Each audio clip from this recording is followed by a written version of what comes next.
Welcome back to another technical deep dive here in the debug zone. Today, we're tackling a big question and breaking it down with insights from other users. Hopefully, this clears up some misconceptions and helps you get the answer you need. So buckle up, stay a little curious, and let's jump right in.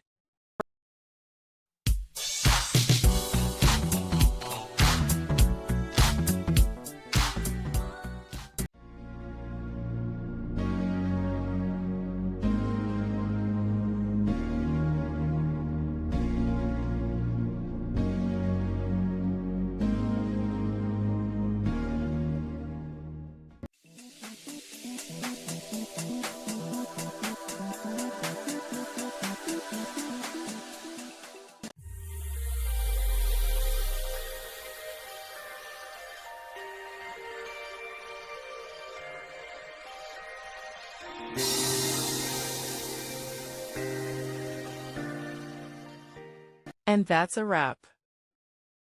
I hope you found the answer you were looking for.